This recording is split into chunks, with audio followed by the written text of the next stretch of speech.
and welcome to the His and Her Show with Jody and Alex Misiak. And today we're going to talk about worthiness and imperfection.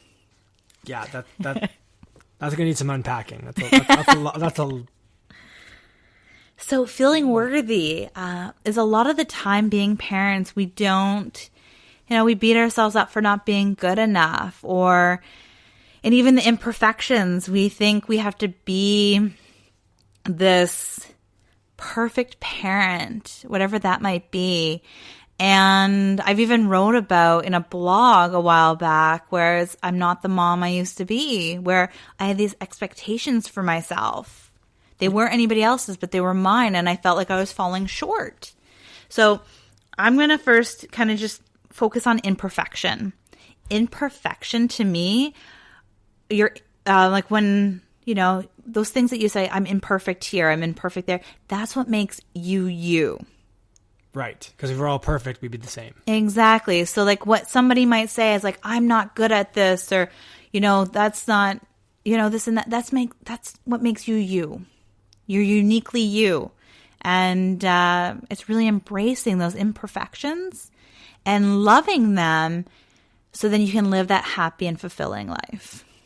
Yeah. And we're talking about things that, you're going to... You look at something like you're missing something, but you're really not. No, like it's not, you're perfect just as you are. Exactly. So, we should focus on that kind of stuff. And it's about feeling so worthy and worthiness.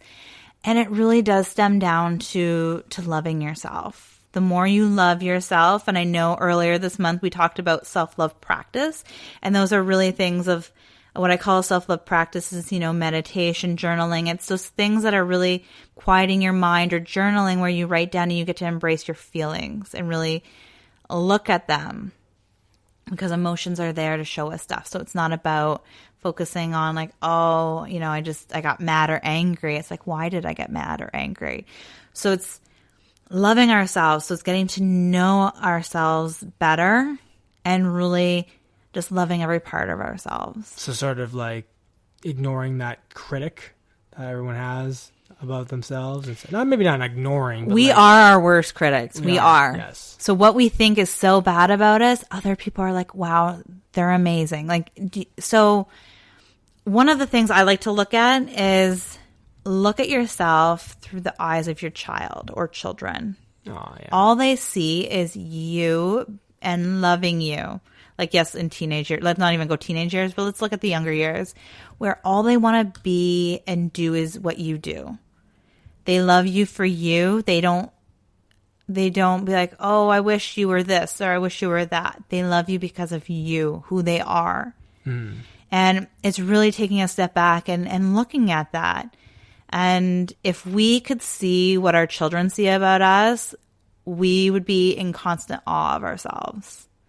Yeah, it is super amazing to sort of, even if you're if I've had a bad day or whatever, and then, Anastasia or Jaden, will you look at me or just say that one thing? And it's like, oh, right, yeah, I guess I am good enough. I am worthy, mm-hmm. Right? I'm worthy of these little people that look up to me and think I'm just super amazing and awesome, because I am super and amazing and awesome.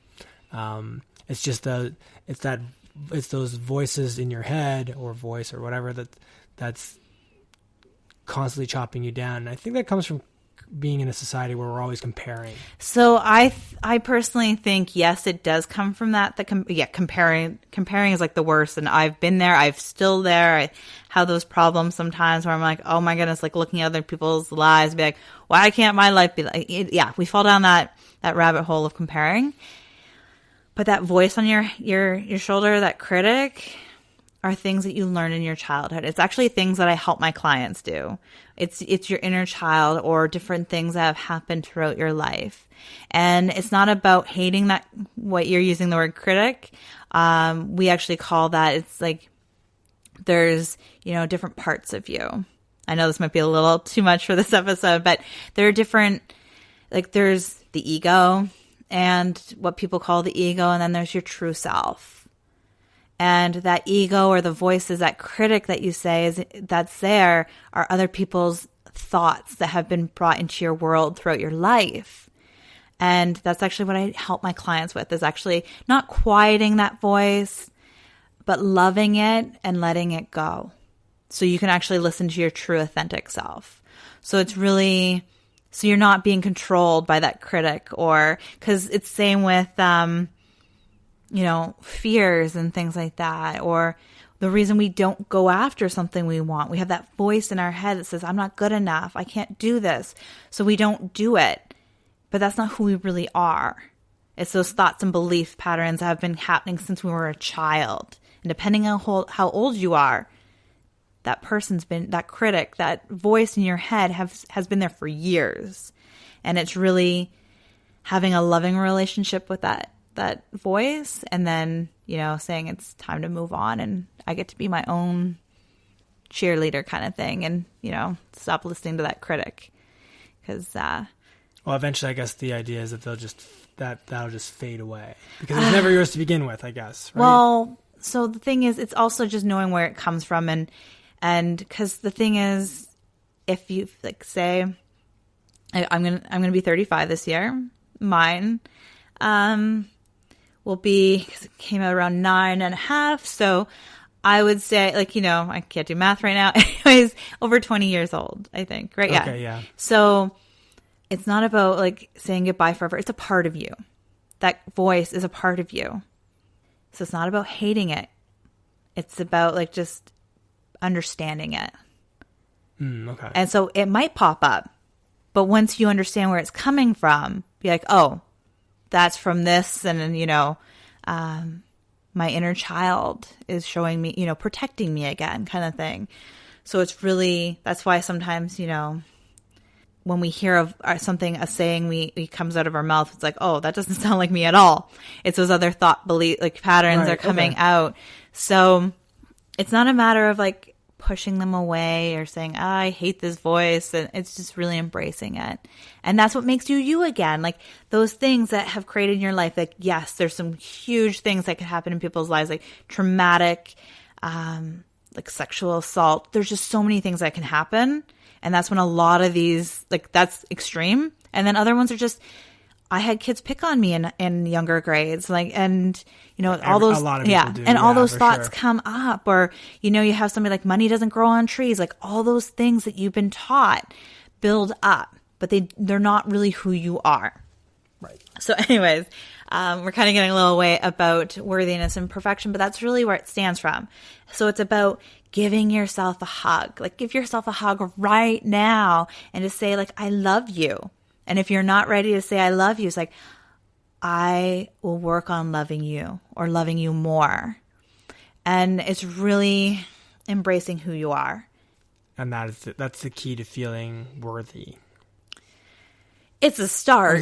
There's definitely a lot of layers to feel worthy. For sure. Yeah. And depending on your upbringing, some people are in empowered homes where they have parents that support their everything and, give them lots of love. And then there's others that have complete, lacking of love in their life. So the less love you have growing up, the more you'll feel unworthy. Right. That makes sense. So it depends on how, and even if you have a really awesome home and upbringing, it can be the children that you grew up with. There's just friends you had, the relationships, all that stuff. So it can be a lot of things. And, but as for worthiness, I encourage people today to write down what you love about yourself. What makes you worthy? And if we're having trouble figuring out exactly what that might be, there's got to be some place that everybody can start with. Well, right? Write down what you love about you. So, worthiness. Is it something along the lines of I am uniquely me.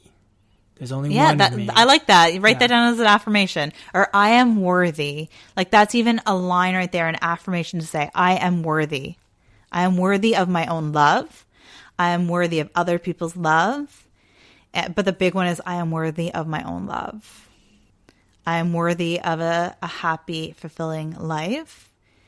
And it's just really just knowing, like, it really does stem from loving yourself enough to feel worthy. Yeah. I would just recommend, though, like a start point is just saying affirmations of worthiness and just starting to have a loving relationship with yourself. And if it starts with saying affirmations of I am worthy enough of my own love. Or I deserve my own love. Yes. Or, yeah. But a big one, like affirmations are great, but I definitely recommend working behind that. Like, why do you not feel worthy already? Because there's something there. Yeah. And it might just be your upbringing. Recent setbacks or failures. Yeah, just different things. Yeah. And just looking at, there's a lot. Unfortunately, I can't go deep into everything. And that's why I work with clients for, long periods of time, because it's. But it does fit into the imperfections as well, right? Like, it's another reason why some, like, people have feelings of unworthiness is because all they can see when they look at themselves is flaws. Mm-hmm. So it's taking those flaws that you have and realizing that they're not flaws. They're who you are. That's what makes you you. No one else is you. And that's really cool. Yeah, that is a very amazing thing. There's over 6 billion, probably more close to 7 billion of us now, and nobody's like you. No one else is you. Yep. That is amazing. So it's just looking at, like, your imperfections. It's really about changing your perspective on your imperfections. Sound bad, right? Like, they sound like, oh, well, it's not perfect. And we have to strive for perfection. Perfectly imperfect is you. That means imperfect. I don't remember. I had a quote that I wrote, and it was like, being perfect or imperfection is perfect because it's you being you. There we go. Imperfection is perfect because it's you being you. If you thrive or strive, is that the word I'm trying to use? Anyways, keep using it. To be perfect. So if you're like, if you're striving to be perfect, this place of perfect, like the perfect mom, the perfect parent, the perfect dad, the perfect person, perfect business, perfect whatever it is you're looking for, you're now trying to be somebody else. Now, that doesn't mean you practice and you do things and you get better at something, but you do it from a place of you. If you look outside at the perfect, and I put air quotes in that, is now you're trying to be somebody else. When you're looking outside of yourself, you're no longer you. And they're not perfect either. Whoever you've put up on that pedestal is no one is perfect. Yeah. And I remember putting people on pedestals, and I actually put my mentor up there, and I loved it. The one time she's like, and she didn't say this directly, but she said it to, like, all of us, is like, don't put me up on a pedestal because I'm just human too. Like, we put people up on pedestals and because we think they're perfect. We're all on a journey of learning, growing, and just becoming better people and being, really becoming our authentic selves again, because we've had the world. We knew who we were when we were born. We knew exactly what we wanted to be, who we were. We knew we were awesome. We knew we could rock the world. We knew we could do anything we put our mind and heart to. And then the world told us we couldn't, that we weren't good enough, that we were, you're a girl, you can't do this. You're a boy, you have to do this. Like, there's all these things that people filled our heads up with. Mm-hmm. But we knew who we were. And then people brought us down.